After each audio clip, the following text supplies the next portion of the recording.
Assalamualaikum warahmatullahi wabarakatuh. Good morning. How are you today? I hope you feel fine. Oke, students, untuk melanjutkan materi yang minggu lalu, mari kita simak dan baca teks berikut ini. How to make sweet hot tea. Before you make a glass of sweet hot tea, make sure you already prepare tea, hot water, sugar, and a glass. To begin make a glass of sweet hot tea, you may look up to the instruction below. First, boil water until it's boiled. Second, pick a glass and put a bag of tea. Add some sugar. When the water is boiled, pour into the glass. A glass of sweet hot tea is ready to serve. Okay, students, do you remember what kind of text is it? Apakah kamu ingat ini jenis teks apa? Ini adalah teks yang kita pelajari pada pertemuan yang lalu. Yes, you're right. It's a procedure text. Ya, kamu benar ya. Ini adalah sebuah teks procedure. Di mana teks procedure ini adalah teks yang isinya adalah instruksi atau steps, langkah-langkah untuk melakukan atau mengerjakan sesuatu. Oke, have a look at the square ya. Mari perhatikan pada kotak biru yang sudah saya buat ya. Itu adalah langkah-langkah cara membuat sweet hot tea atau teh panas, teh manis panas ya. Jadi dari langkah pertama sampai langkah terakhir ini semuanya berurutan dan semuanya menggunakan yang kita sebut dengan imperative sentence atau dalam bahasa Indonesia adalah kalimat perintah.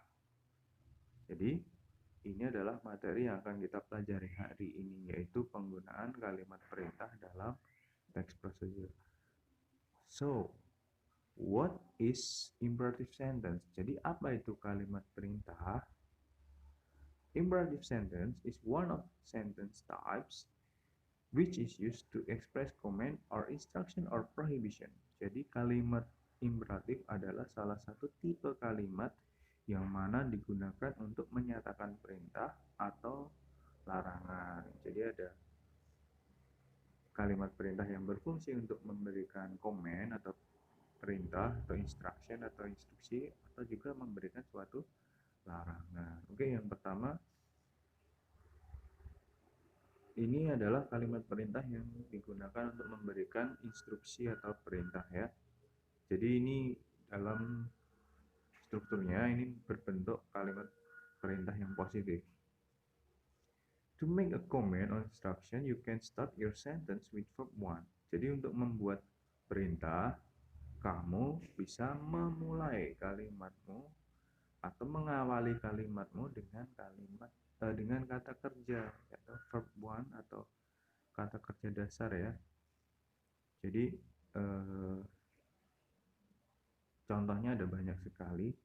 Misalnya make itu dalam bahasa Indonesia artinya membuat. Nanti kalau kita terapkan dalam kalimat perintah maka akan menjadi artinya buatlah, menjadi perintah ya, buatlah. Do artinya mengerjakan, melaksanakan. Nanti kalau kita terapkan dalam kalimat imperatif menjadi kerjakanlah. Ini ada contoh-contoh yang lain, ada kata-kata take, put, for, cut, chop, turn on, turn off, push, draw, erase, pick, steer. Nah, ini adalah verb 1, base verb yang mana kata kerja dasar belum ditambahkan imbuhan atau akhiran. Jadi masih original ya. Jadi tidak ada penambahan ing, tidak ada penambahan akhiran ed, supaya nanti kamu ingat ya bahwa kata kerja satu itu yang masih berbentuk kata kerja dasar yang belum ada penambahan akhiran ataupun awalan ya. Nah, sekarang contoh penerapan dalam kalimat perintah ya. Kita lihat yang pertama, open your book page 50. Open your book page 50. Open itu artinya membuka. Karena ini adalah kalimat perintah, ya ini kita lihat Kata open, kata kerja mengawali kalimat ini. Tidak ada penggunaan subjek, karena dalam kalimat perintah ini sudah pasti subjeknya adalah you atau orang kedua yang disuruh ya. Jadi tidak perlu ditulis atau tidak perlu diucapkan, cukup kita menggunakan kalimat perintah diawali dari kata kerja ya. Open your book page 50, dari artinya membuka menjadi bukalah. Bukalah bukumu halaman 50. Do the exercise 1 and 2. Kerjakan latihan nomor 1 dan nomor 2. Wash the mango. Cucilah buah mangga itu. Peel it well. Kupaslah dengan baik. Nah, ini adalah contoh kalimat perintah. Mudah bukan? Oke, sekarang ada kasus di mana kita tidak bisa menggunakan kata kerja atau kalimat tersebut tidak menggunakan kata kerja. If you can't start imperative sentence with verb, you have to use be. Jika tidak bisa memulai kalimat perintah dengan kata kerja, kamu bisa menggunakan kata be. Jadi untuk menggantikan kata kerja kamu gunakan be ya. Biasanya penerapannya be diikuti adjektif, contohnya be careful. Be careful, careful hati-hati. Jadi berhati-hatilah. Be safe. Jadi diikuti dengan adjektif atau kata sifat, atau diikuti noun, kata benda. Be a winner. Jadilah seorang pemenang. Atau kita juga bisa melihat ada gabungan kata sifat dengan kata benda ya. Dan itu nanti membentuk suatu kata benda ya. Be a good student. Jadilah seorang siswa yang baik. Nah, ini adalah jika tidak ada kata kerja, biasanya kita dalam kalimat perintah bisa menggunakan penggantinya yaitu be ya. Oke, do you get it from here? Apakah kamu paham sampai sini? Kalau enggak, nanti bisa ditanyakan ya. Silahkan kita simak pembahasan selanjutnya. Bentuk kalimat perintah yang kedua adalah prohibition atau larangan. Nah, ini kalau tadi komen atau instruction tadi berbentuk kalimat perintah yang positif, maka prohibition ini bentuk kalimat perintah yang negatif. Karena ini bentuk kalimat perintah yang negatif, maka akan dijumpai auxiliary verb negatif don't ya. Jadi ada kata kerja bantu yang berbentuk negatif, yaitu don't. Ya, kita tinggal terapkan aja di depan dari kata kerja ya. Contoh kalimatnya, don't forget to do your exercise. Jangan lupa untuk mengerjakan latihanmu. Don't eat my mango. Jangan memakan manggaku. Jadi kamu bisa perhatikan di sini, don't bisa langsung diikuti kata kerja ya. Karena ini untuk menekankan bahwa ini kalimat larangan ya. Don't forget. Kalau kata forget saja lupa, maka don't forget, jangan lupa. Don't eat. Eat adalah makan, maka kalau kebalikannya adalah don't eat, jangan makan. Jadi ada negatifnya. Bagaimana dengan yang menggunakan be? Sama saja kita letakkan kata don't di depan be ya. Don't be careless. Kalau jadi careful, hati-hati, careless itu adalah ceroboh atau tidak berhati-hati.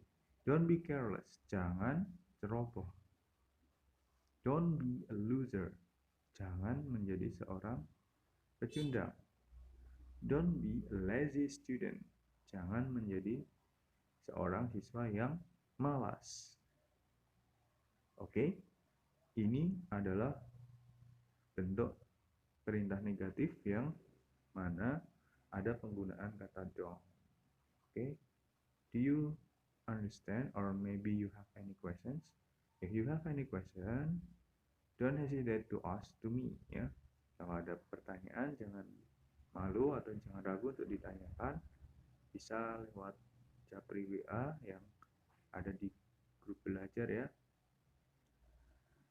Nah, jika kita simpulkan untuk hari ini, kita sudah belajar mengenai kalimat imperatif, di mana kalimat imperatif memiliki dua bentuk ya. Yang bentuk positif ini untuk berupa perintah atau instruksi, ya, contohnya tadi, open your book, close the door, be careful, be safe, be a winner, be a good student. Kemudian bentuk yang kedua adalah bentuk negatif yang mana artinya merujuk pada suatu larangan atau prohibition ya. Cirinya sangat mudah dikenali yaitu dengan menggunakan auxiliary verb don't. Bentuk negatif don't ya. Misalnya adalah don't forget to do your exercise. Don't take the mango and etc. dan lain-lain ya. Okay, I think that's enough for today. Thank you very much for your attention. Akhirul kalam, wassalamualaikum warahmatullahi wabarakatuh.